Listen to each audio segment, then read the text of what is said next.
February 15th, 2010, a video is released on YouTube.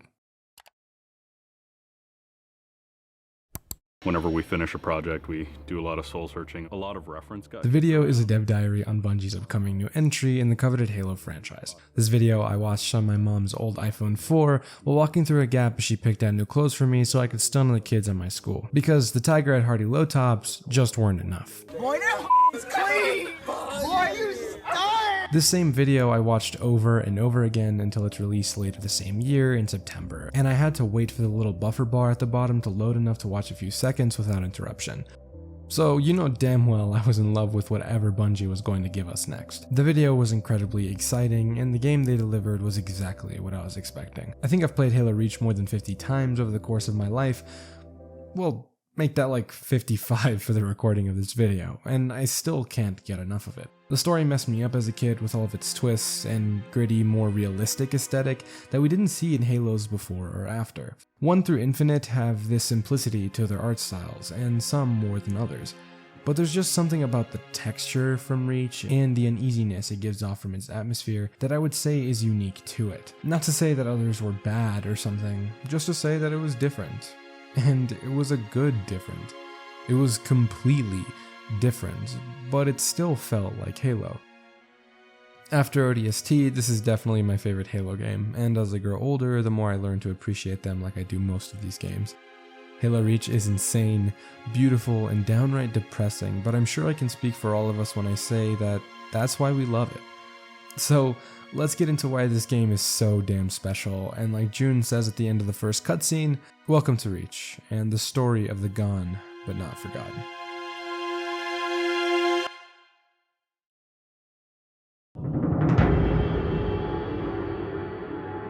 There are plenty of things that separate Reach from the others. However, the most subtle and significant change is the use of its camera. As the game opens, we can see the planet in a complete scale from space, and as the drums start to roll, it cuts to a closer shot in orbit, showing the surface of the planet burning with clouds of smoke pullulating the sky. With one more hit of a drum, it reveals the state of the planet as heat waves move across your screen, the dark sky filled with ash, and the planet's surface radiating with ember and fire. The camera pans down to show us the helmet of a Spartan, abandoned and with the visor destroyed from the shot of a weapon that's right between the eyes. After the screen fades to white and shows us the name of the game, we're shown the same helmet from before, and this time it's intact, being held by the Spartan it belongs to as he puts it on. Afterwards, we see him being given a ride across the beautiful green plains of what once was a beautiful green planet as falcons fly across the sky.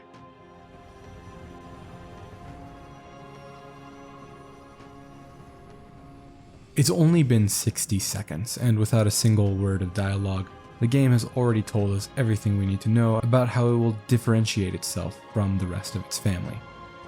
1. A beautiful use of the camera, going from a POV shot that's moving because of the shaking from a warthog, transitioning into an incredible zoom showing the wider landscape. 2. Larger scale with an incredible amount of detail, with the game and the paintings seamlessly merging to make one cohesive foreign world. And 3, it's showing us how the game ends before it even starts. And that amount of confidence you have to respect. There's a lot of things that I missed in this cutscene the first time around, and maybe I'm reading too much into it, but I really like how the characters are positioned in it. June, outside and away from everyone else. Emil, being badass and sharpening his knife. Kat, being Carter's right hand, saying 6 has arrived. George, being next to Noble 1, showing his supportive role in the team, and Carter being the center of the screen in a pose that shows his place in the hierarchy. If nobody said anything in this cutscene, you could still have an idea on who they were and what their roles are. Words aren't the only things that tell stories, and this game is a perfect example of it. Another thing I missed is that Carter tells Noble 6 that he's stepping into shoes that the rest of the team would rather leave unfilled. The shoes of Tom A293. Who you can see in the Deliver Hope trailer. That's why they also all have their own reaction to him showing up, except Carter himself. He tells 6 that he's glad to have Noble team up to full strength. Even though I'm sure as a leader he could never have any other reaction, it still feels genuine.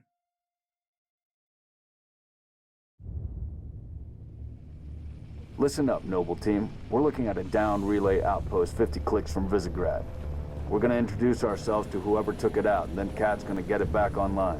Get me under the hood, Commander. Sir, why would rebels want to cut off reach from the rest of the colonies? You got a chance, maybe you can ask him, George. In Falcons, making our way to our destination, we find ourselves in a dead zone for communications. Visegrad Relay Outpost went offline and signals flatlined at 2600 hours. Our mission is to get it back online. Visegrad Relay is one of 3 primary carrier hubs on Reach that connects the northern region to the planet's main station, and therefore, it connects the north to the rest of the UNSC-controlled space. Colonel Holland sent trooper fire teams to deal with this situation the day before, but now they're missing in action. Oni thinks the ones behind this are local insurrectionists, and the lore about them could have its own video, so I'm going to keep it short here. Most insurrectionist movements started in the year 2494, where many colonists demanded independence from the UEG and the UNSC respectively. They thought they were imperialistic, oppressive, and they didn't like paying taxes. Fast forward 58 years, and they did a similar job to this one recently on a planet called Harmony. Holland wants to make sure that the job gets done, so he's sending us. As the Falcon pilots hover over the crash site where a distress signal is being transmitted, Carter tells the pilot to land on a ridge so he can investigate it further. Earlier I said I watched the dev diary months before the game came out. And this small little part in the beginning of the game is what sticks with me years later. The first piece of Halo Reach I got to see was the first piece of Halo Reach I got to play. This part where you exit the Falcon and your teammates jump out like the super soldiers they are, as Carter tells you. Let's go, 6. As if the AI itself is inviting you to play the game you've been waiting for so long.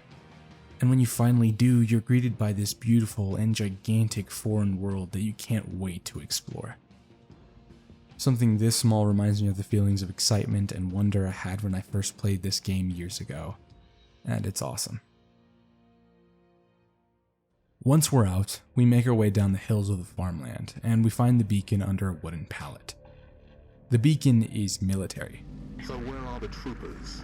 June is asked if there's any explosive residue that can be found, and he says there isn't. Emil replying with, Plasma, maybe. Can't be. Not on Reach. There's a lot of blood on the ground. All right, Noble, looks like there's nothing here. Let's move on. Taking a path out west, we spot a building with smoke coming from it, and Noble Team is given authorization to engage. After walking through a building that's been destroyed from inside and out, George is dropped off on the other side as June tells us that there's heat signals in the building right in front of us. George, being the only person that speaks Hungarian, tells Emil to stand down since they're just farmers and not rebels. The people are hiding from something that attacked the neighbors the night before. The man heard screaming, gunfire, and even his own son was killed by something. Before he's able to finish the conversation, June tells us once again that there's heat signals found in the structure just east of our position. George tells the farmers to get back inside as we run towards it, and when we get there, the scene isn't pretty.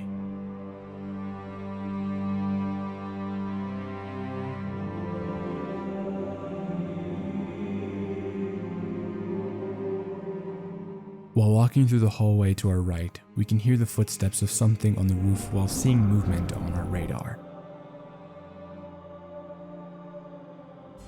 After walking through the building, we look through the window and we see the fears of the UNSC come to fruition. The Covenant is on Reach. Contact! Contact!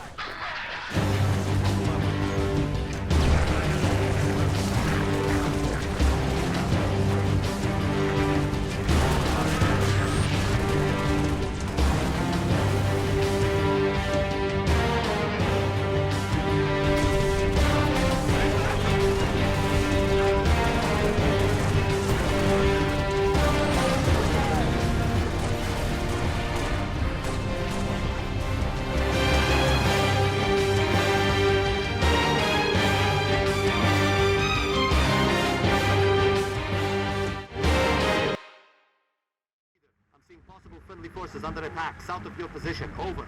We're under attack. I repeat, Mayday. Mayday, 3 Charlie 6. We are under attack by the Covenant. After fighting our way through a few more teams of Covenant, we find one of the missing trooper squadrons. After helping them out, we get a ride to the relay outpost, with Kat and Emil needing some help. Telling us she needs more time to get the door of the facility open, we fight all the teams they send our way. While fighting in the courtyard, Carter tells us to get inside, as we try to kill as many coveys before the slow door closes.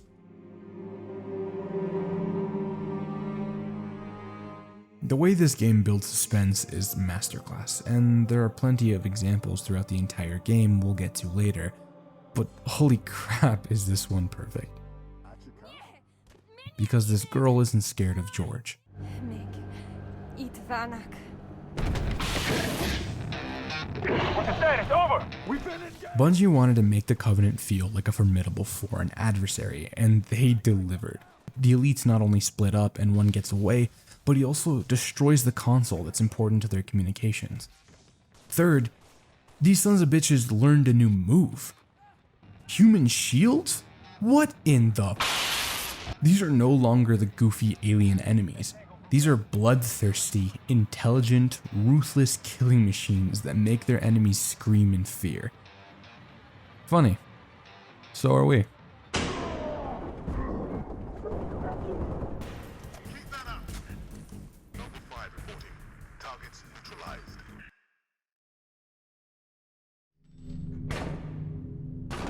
How long? Question of my life. You're in my light, Commander. Find out what she knows. Arnevim George. Shada. Shada. C'est Potteraznev. Your accent sounds familiar. Shapron? Tangari. Friend of yours? Father. Sha'ainalom. I'm sorry. Why would you be? Big man forgets what he is sometimes. She just lost her father. She needs a full psychiatric workup. She's not the only one. Lock it down, both of you. Emil was always hostile to George's more human attributes, which I found was summed up well by Brave Express as well as others on Reddit. Emil believed that clinging to one's humanity during a conflict where loss equals extinction is about as rational as drowning in a pool of your own blood. They cannot coexist, so he decided early on in his career to never let them. The nature of the Human Covenant war means he clamps down on his humanity and actively does his best to put on a violent visage and engage in overkill. He's choosing to do this to face down the Covenant. George, meanwhile, is noted as being sentimental, especially towards Reach and her people. That kind of sentimentality in the face of the Covenant runs contrary to how Emil operates. Getting you. What's your situation? Over? Colonel, this is Noble 1. There are no rebels. The Covenant are on Reach. Acknowledge? Come again, Noble 1. Did you say Covenant? Affirmative. It's the winter contingency. May God help us all. Yes, Commander. Coordinates received. July 26th on the Bob Takatha ice shelf. An ONI research facility located near one of the planet's poles is being attacked by a Covenant corvette. Due to the sensitive nature of the data held in the facility, orbital macrounds are prohibited, forcing us to go groundside. The mission from start to finish is non-stop fighting. Once our boots hit the ground, it's go time. Fighting our way through the courtyard with the help from the Marines there, we get access to one of the game's unique guns, the target locator. This gun is super fun to use because once you scan where you want the shot to hit, all you have to do is sit back and watch the fireworks. The goal of this mission is to help the soldiers both on the ground and in the sky, so after we're done here, a Warthog is dropped off so we can make it to our next objectives quicker. First, we turn on the anti-air battery, Could use some mobile firepower. and then we get the comms array back online, so the base is back in contact with command. Making our way back to Sword Base, the Covenant are now everywhere, and even hunters are guarding the entrance. Killing them, we finally get to an elevator, and once inside, we can see that the Covenant have done some damage, but Emil is at the top needing some help. Can't do this on my own. Need another Spartan up here. Floor after floor, we fight our way through, walking up the building's walkways and through what once was a place of information, now under siege turned into a battleground.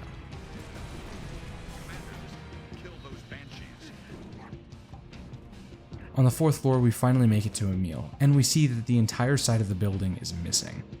Thankfully, there are rockets on the ground, and we use these to shoot as many of these bastards as we can. After the carrier sees it lost the battle, it tries to run away. But not before longswords swoop in, and orbital defenses pierce it straight through the heart. Damn, that's satisfying. Beautiful, ain't it? Someone should take a picture. Nice work, by the way. I aim to please.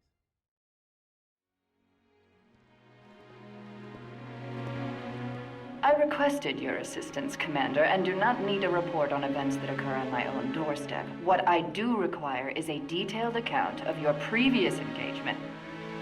George, it's been too long. This cutscene is so good, but for the sake of time, I'll just have to tell you about it. The man found dead in the first mission was one of Halsey's xenoarchaeologists, and it seems like he found something important. As Noble tells her about what happened, she says that the Covenant are suspected to dispatch elite advanced teams to hunt down artifacts important to their religion, and are almost always Zealot-class elites. The information stored there was highly sensitive Oni excavation data, and Halsey is mad that we let one get away. Turns out that data module we found on Mr. Dead Guy contained classified Tier 1 information, and Kat tried to access it earlier. Cat? Before you ask, I was alerted the moment you attempted to access its contents, as I am with any unauthorized tap. I could send you to the brig for interfering with my work. Maybe you'd like to join her. I'm sorry? We're currently under emergency planetary directive, winter contingency. I'm sure you're familiar with the punishment for civilian interference with the Spartan deployment. Are you threatening me, Commander? Just making a reading suggestion, ma'am. Let's move, Noble Team.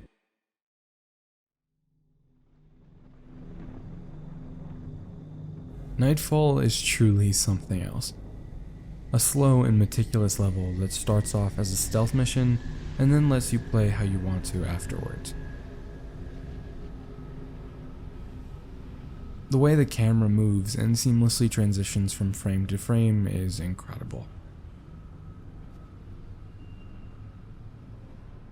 How it acts almost like a third player as it has to step over the same rock 6 does, and looks down the cliff as if it's scared of heights. Noble 6 and Noble 3 are engaging in a recon mission on Covenant forces in a dead zone. The Covenant are occupying Livieri territory, a large region on the planet where many of Reach's major cities and military installations are located. After sliding down the rock face, we make our way up the path and spot an elite with his back towards us. Out of many unwelcome changes to the game, the assassinations were loved by everyone. After we clear the first small squad, June calls in. Bravo to Noble 2, stand by for contact report. Standing by to copy, over. We have eyes on multiple hostiles patrolling a settlement. Is what we're looking for, Cat? Negative, too small. You're not in the dark zone yet. Engage at your own discretion, but keep moving. You heard us, 6. Drop those tangos. With pleasure. After the brutal killing of some cubbies trying to chill out, we hear some commotion coming from a clearing just ahead of us, where we have one of the coolest and weirdest additions to this campaign found in the Guta. It's a semi-bipedal, tusked and clawed creature native to Reach, and it doesn't seem to like us very much. You can kill these guys, but I would rather just let these little bastards deal with them. So running past the bloodshed, we see an opening to a trail and we follow it down. Coming to another small path, we start to hear gunfire, and June recognizes the sounds. Gunfire. Magnums. Security sidearms. Time of the show. Looking over the small hill, we see a group of local militia that need our help, so we clear who we can from a distance. The militia are still here because they didn't want anyone else but them defending their homes, and they're not going to let an evacuation warning stop them from doing that, which is something I think we all can respect. What are you doing here? Whole area is supposed to be evacuated. Didn't like leaving it to someone else to protect our home, so we came back. For this. We have them hidden all over the territory. You know, this stuff is stolen. What, you gonna arrest me? No. I'm gonna steal it back. Continuing with the mission, the soldiers here show us the path they use to smuggle anything the UNSC would consider contraband, and we use it to get to where we need to go. Walking through the cave-like formations of this mountainside, we lay low for a moment as we let a phantom on patrol scan overhead. After this, we find the source of our dead zone. A Covenant spire that's guarded from every side.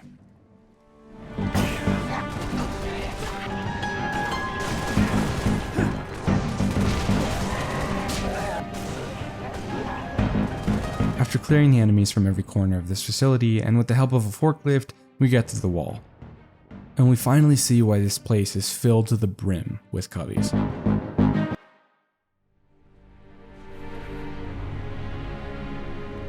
Jackpot. Transmitting visual. You've seen this, Cat? Confirmed. The Covenant have set up an entire invading army. And tomorrow will be a very busy day. Tip of the Spear's intro cutscene is one of the coolest cutscenes in all of Halo, and really shows what it was missing for a long time. In a video game about war and with the technology they were limited by, you couldn't really have a battle scene of two armies clashing like this before, and it still gets me hyped to watch the UNSC and the Covenant charge into battle.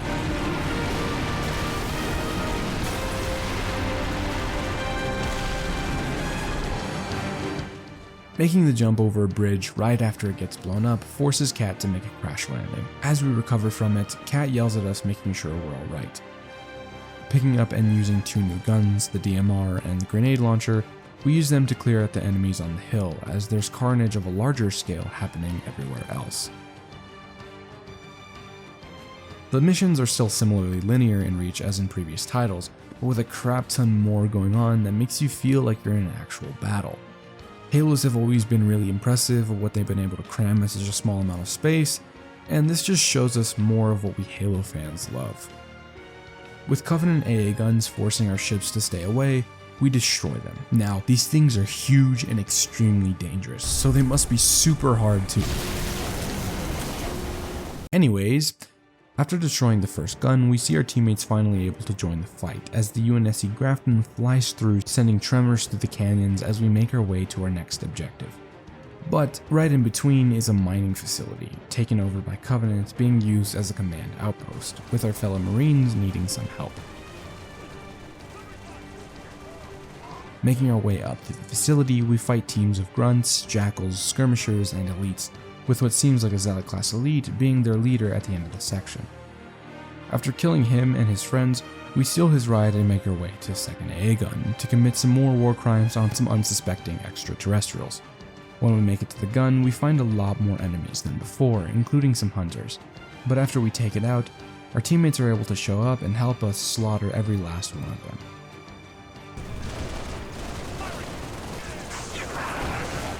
Clearing up the last of them, George picks us up in a Falcon equipped with grenade launchers, and as we fly towards the pylon, we make sure to do as much damage as possible before landing.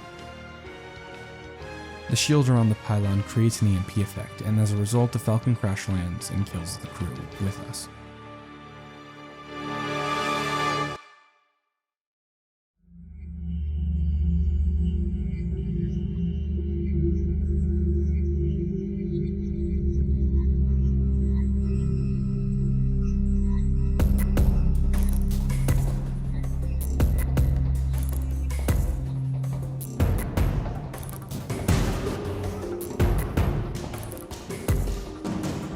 Recovering from the crash and fighting some enemies, thinking they were going to pick off some stragglers, we need to find a way to the top of the structure. The middle part of it is a grav lift, which works like an elevator, and after clearing out some of the ground troops and running past the rest, we find our way up. Running towards the control room, the elite sees us and pulls out his energy sword, in a last-ditch effort to stay alive.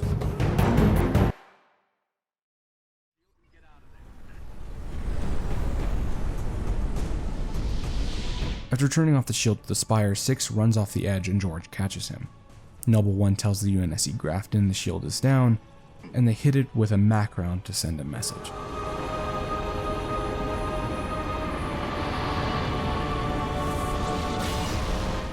Unfortunately, they have a message to send straight back.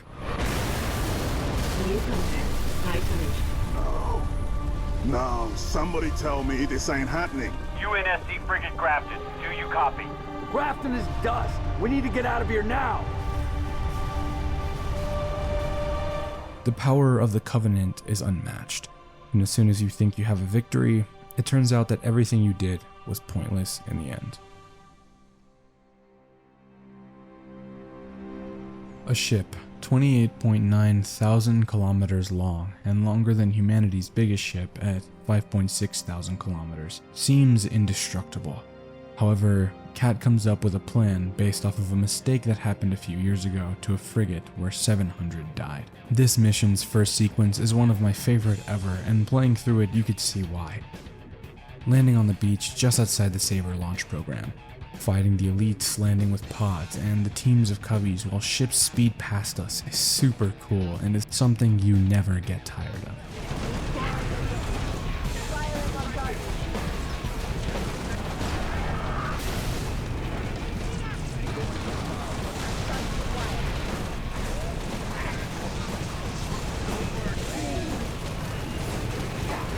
When we finally make it into the base, we can find the aftermath of what's already happened by seeing our fellow soldiers dead and scattered at every corner of this facility.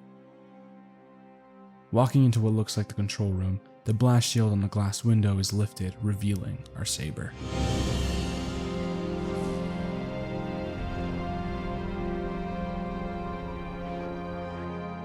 When it's time to board, George joins us as we start the launch sequence. Taking off into space, followed by others to help us in our mission, the scene is accompanied by some of the most beautiful camera work I've ever seen in any video game. Remember that accident a couple years back? Colony ship en route to Cygnus, 700 dead. Vaguely a slip space drive malfunction, right? Actually, it worked fine. The drive was mounted improperly after a service haul-out. A certain Covenant supercarrier could, with some assistance, suffer the same unfortunate accident. Even for you, Kat, that's Inspired? not the word I would use.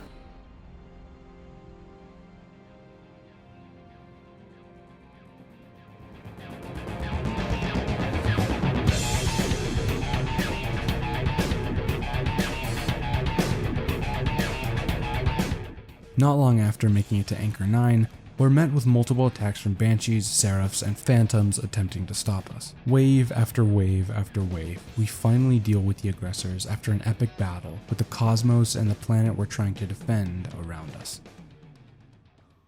Warning, M-Spec re-entry pack disengaged. I need your override. Warning, M-Spec re-entry.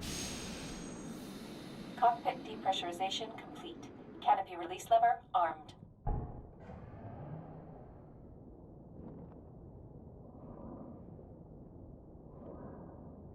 As George floats to the other side of the station, it shows the glassing of large areas of the planet below as he asks Dot the status of the people inside Sword Base. Pull up surface grid 19 by 22. Gladly. Only Sword Base, Sector 18G. Thermal enhance. Noble 5, your pulse is elevated. There is nothing you can do for Dr. Halsey and the others inside Sword Base. The mathematics are determinate. Noble 5? I know.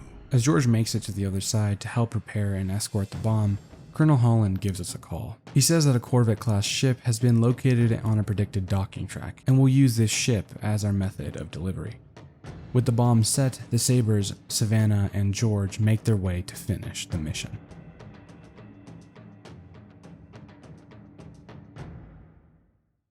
When we have eyes on the Corvette, we start the surprise attack and we take out its engines so it can't move, and jam its comms so it can't call for help. But as soon as we do, enemy reinforcements come to help out of nowhere, and it seems that their squad's coming back from patrol, so we kill them before they retreat and warn the Long Night of Solace. Energy flares detected in the Corvette's aft launch bays. When we're finally done with them, we land our ships, and we make our way inside, killing the elites in every section of the ship we're in to make room for George's Pelican to land. Turning off the shield controls so George and the bomb can be brought in, Noble 6 leads the assault to the bridge, but not before we see the Savannah lose its fight.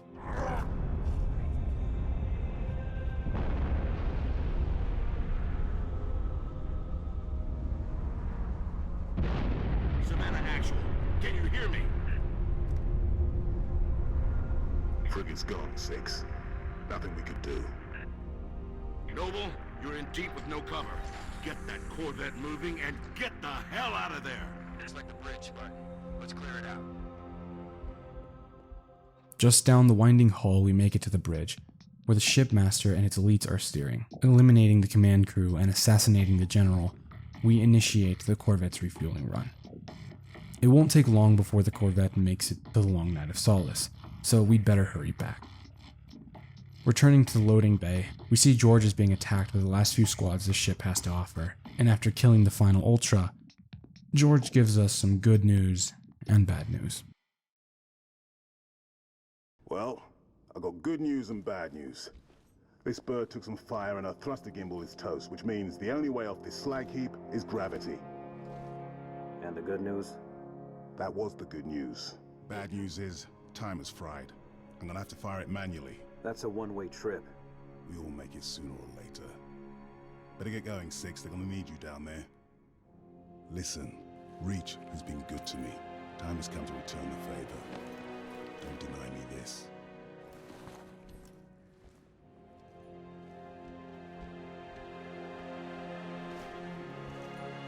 Tell him to make it count.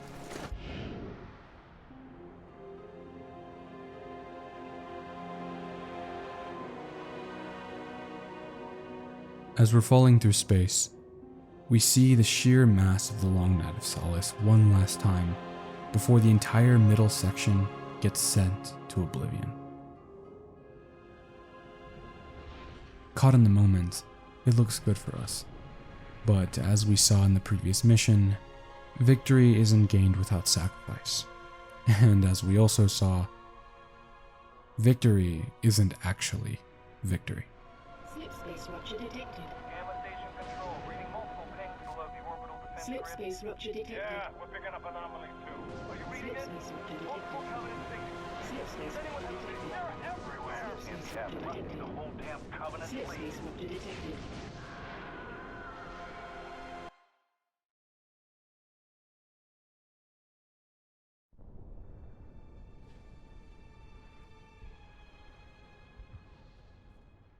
Seeing the ship that's killed thousands of our kind and ruined and fire is a beautiful sight.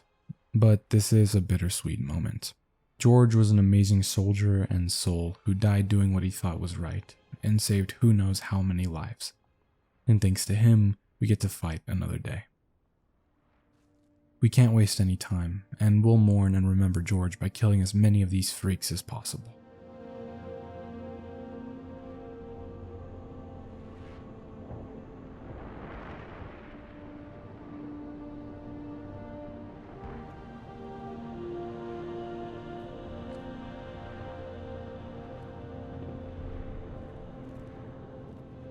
Coming to a clearing, we see the city of New Alexandria under siege. With a simple magnum at our right and the tags of our fallen brother to our left, we get back to work.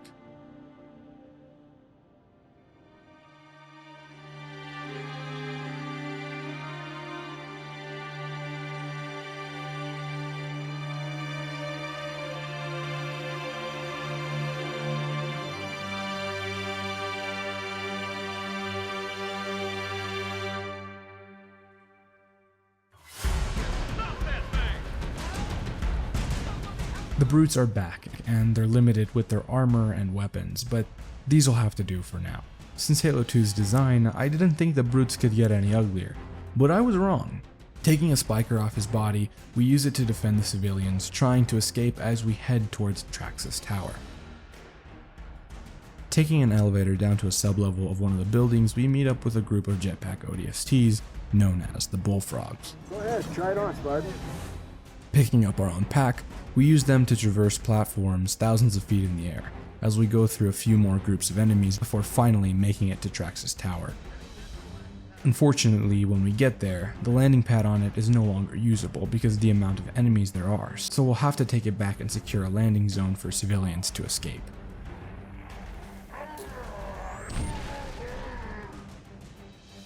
Heading to the roof, we make our way to the landing pad on the other side of the corridor.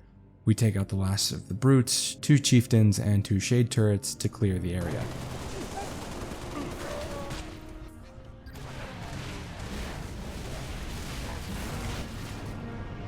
Yankee 9er to Echo Dispatch. Landing pad is clear. Send in the evac birds. Copy, Yankee 9er. Birds away.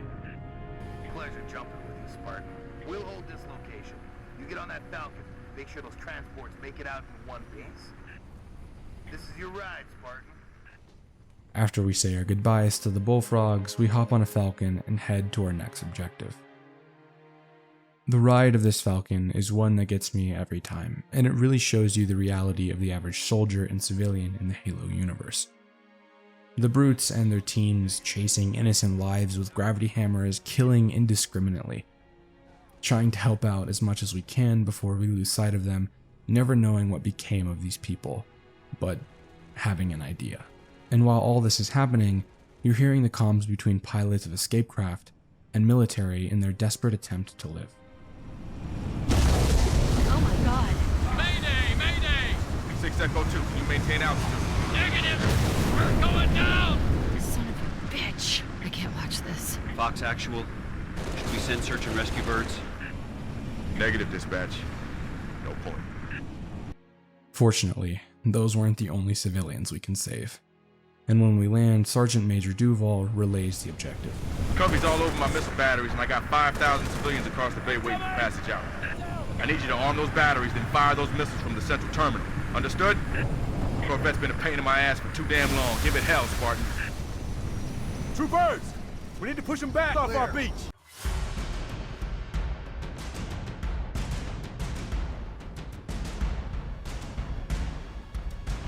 By turning on the turret batteries, the shots from them will provide ample cover for others waiting to escape. This beach is heavily fortified, and they even have wraiths shooting at us the entire time. Clearing the brutes around the first, and after arming it, we hear this. First battery is online. Sergeant Major, Covenant are banging on my bay door. I got families and wounded on board. I gotta get airborne. 87 Echo 3. Spartan's gonna clear the sky. Walking across the bridge, we make it to the next battery, and we get it armed. Complex, fire those missiles. Sergeant Major, the Coveys are almost through my door. Steady, Echo 3. We don't have much time, and these sons of bitches still keep coming. That's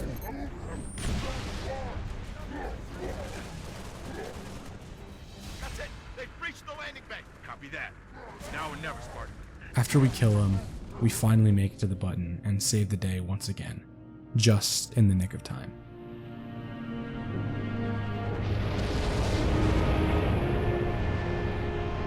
Civilian transport away. You saved a lot of lives today, Spartan.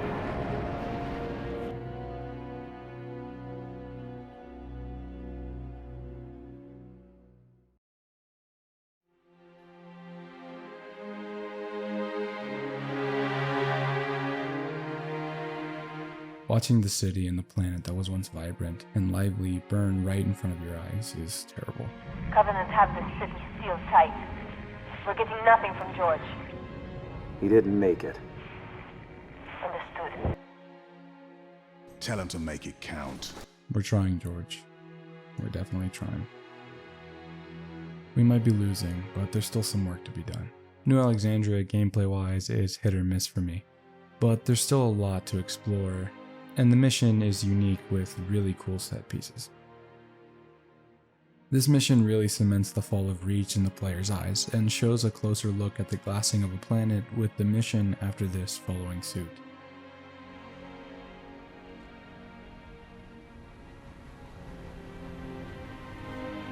Your report will have to wait, Lieutenant.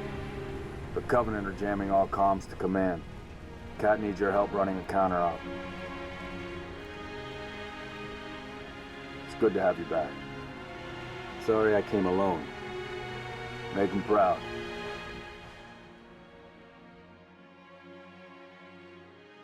We have to destroy jammers at 3 separate locations, with the first one being at a hospital. The place that's made for healing people, turned into a place where I'm sure plenty have been slaughtered, is a terrible thought. Going down the winding walkways, we find the jammer at the end of a corridor, and when we're done here, we make our way to the next building.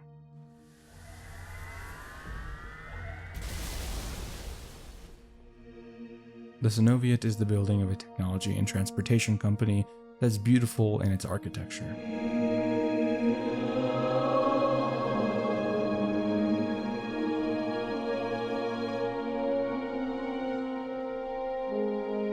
Walking through the... wait.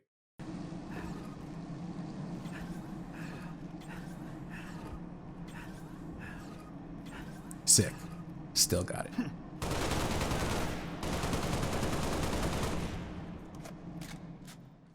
Walking through the building to locate and destroy the jammer, we notice something weird about this place. It seems completely abandoned. Something this important just left unattended? No way. On your way to the jammer, you can see the building is made up of mainly wood with stone accents, small sand gardens, bamboo, and koi ponds. A place that was once beautiful turned ugly by the blood spatter and bodies of our dead allies. Where are the ones that killed them? Just ahead of us is a jammer, and of course, we destroy it. Turning it off makes drones come out of nowhere and they start shooting at you. It's a trap. Get the hell out of there. Running as fast as you can to the elevator, you make it and close the door behind you. Clever bastards. Landing at the third location, we see big, colorful light fixtures, and when we go in, we can see that it's a nightclub. Alert! I'm detecting Covenant movement.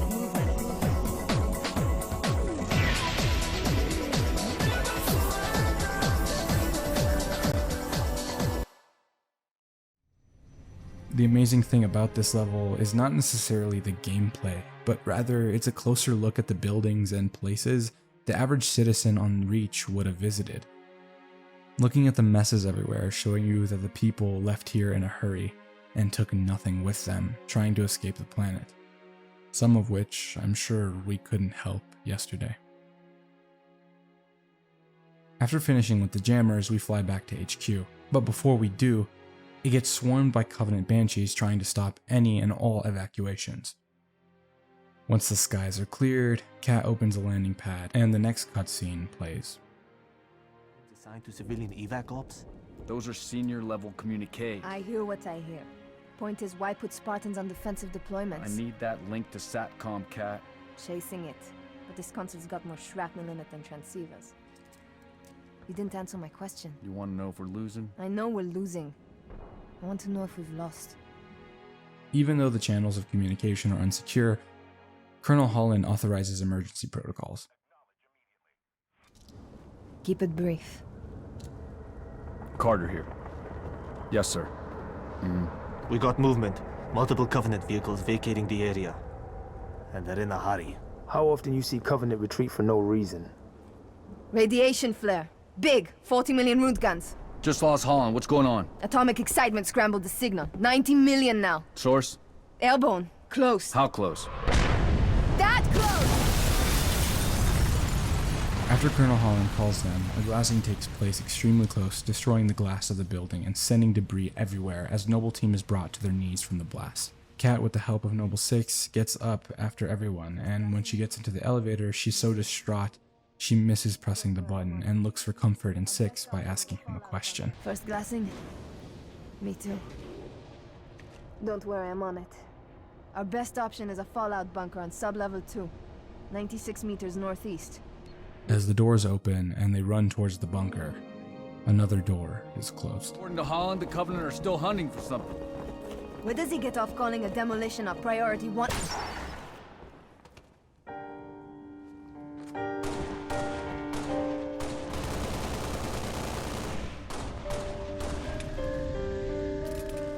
Carter and June yell at you to get inside, while civilians watch in horror as the soldiers they were told to be the best chance humanity had at stopping the Covenant die right in front of them with one bullet.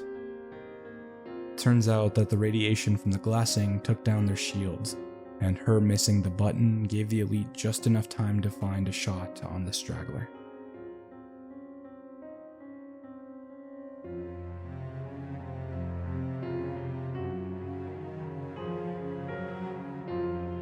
As we wait for evac, we witness the destruction of an entire city, with Emile, June, and 6 looking off into the distance, and Carter, after looking at the body of yet another taken family member, as he holds her in his arms, follows suit.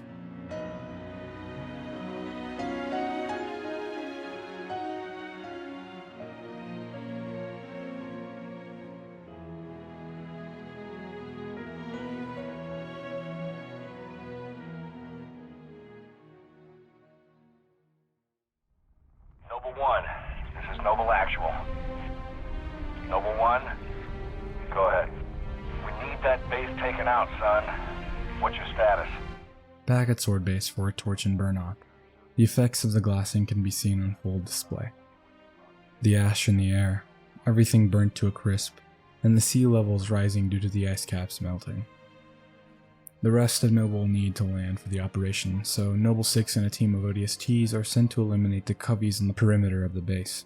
After clearing the first squad, we find a Scorpion tank, and we use it to destroy the AA guns, preventing our teammates from landing.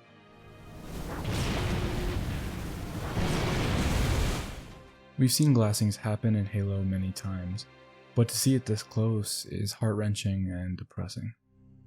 Finally getting to Sword Base, we find our team fighting elites and clear them out and head into the facility.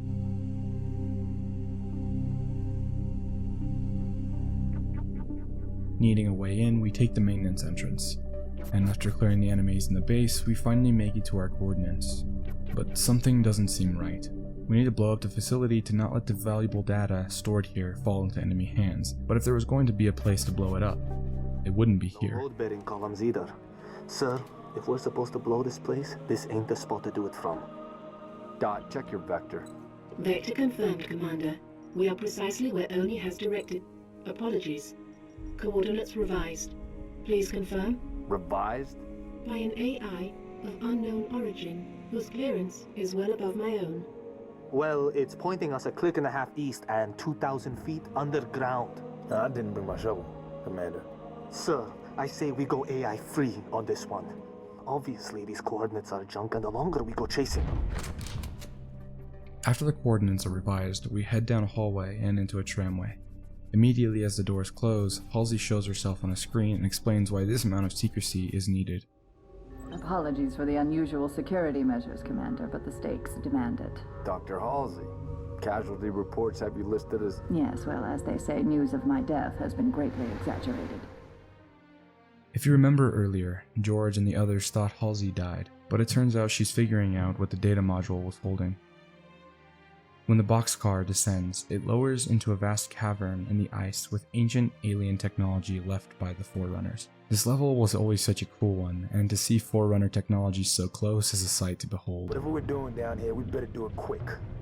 Have your data ready, ma'am. We're coming to you. The decrypting process is still underway. I don't think you understand. We're out of time. If it isn't portable when we reach you, it's gonna get buried. Bury any of it, and you bury mankind's best chance for survival. Commander, you've been wondering what your Spartans died for? They died for this. Please, buy me all the time you can.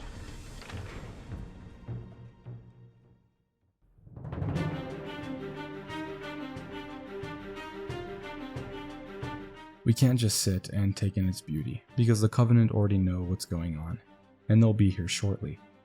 In the meantime, we set up defense turrets around the perimeter, find our way back to our team, gear up, and kill anyone trying to reach Halsey.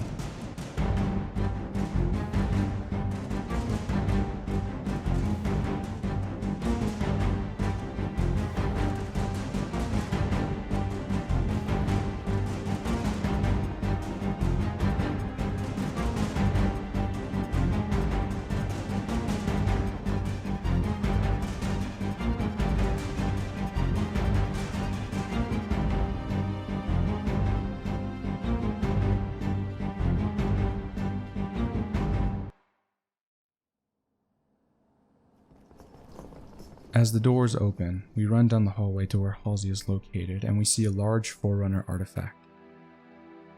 And an old friend.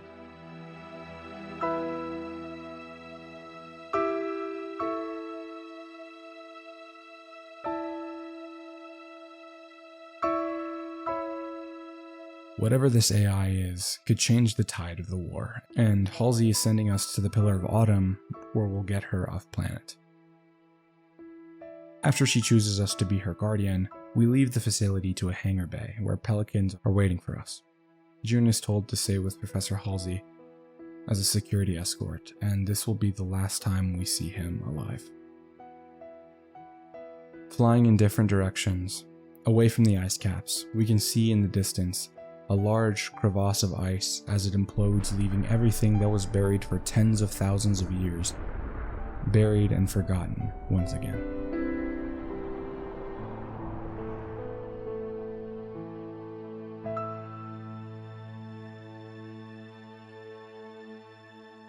Noble Leader, seek immediate medical attention. Noble Leader, please respond. Please respond. Sierra 259. You are alarming me. Not sure how long she's gonna stay together. Skies are jammed up anyway. Gotta get you off her, Lieutenant. Sir, you don't want to hear it. Get the package to the Autumn. Done. Not yet, it's not. It's only been a few hours, and in that time, Covenant forces have found us, attempting to take us out. Carter is really beat up, and there's not much we and Emil can do to help him up here, so he tells us to jump. On my mark. Mark!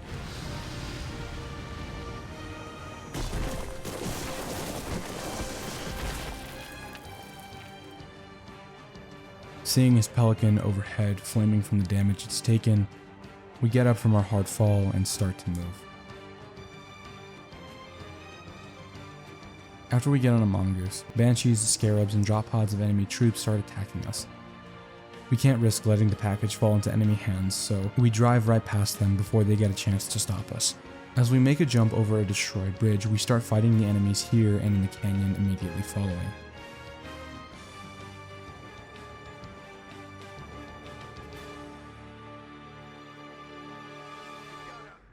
Situation.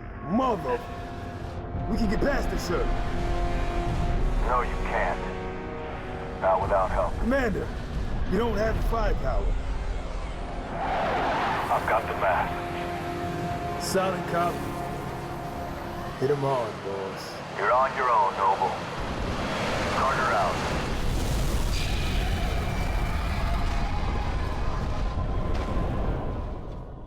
After the cutscene, we can see that this area of the planet is already a graveyard for UNSC ships.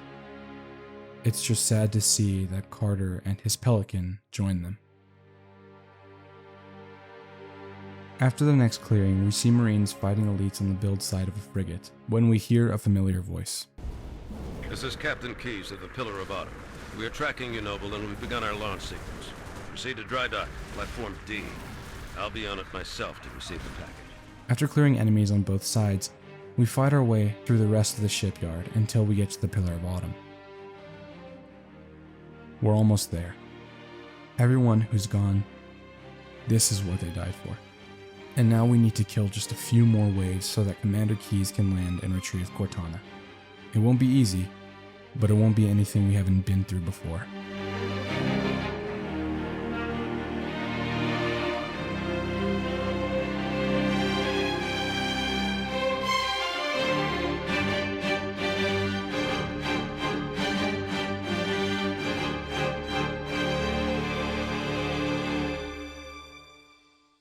After giving the package to Keyes, a cruiser appears in the distance, and Emil reassures him that he has their window manning the gun.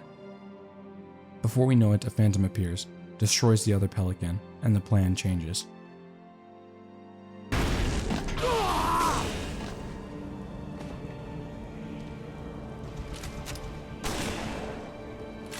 Who's next?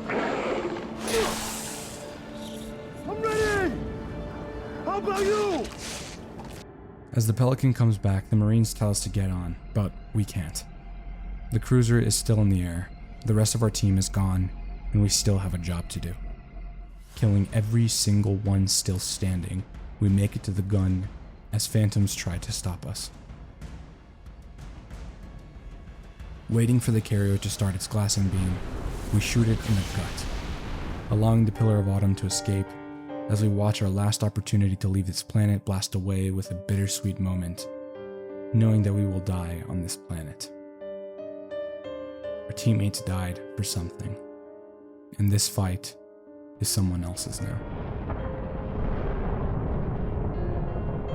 This is the Pillar of Autumn. We're away. The package is with us. Maybe I'm reading into things too much again, and this probably isn't an original idea, but every Spartan died in the way most fit for them. George, the supporting one, and the one that loved Reach the most, sacrifices himself thinking he saved it. Kat, the brains of the operation, gets shot through the head. Carter, the leader, sacrifices himself for his team to finish a mission. Emil, their CQB of sorts, dies to a blade and stabs his enemy with his own. one of the first things Noble One tells us is that the lone wolf stuff stays behind. So it would only be fitting that the lone wolf stays behind.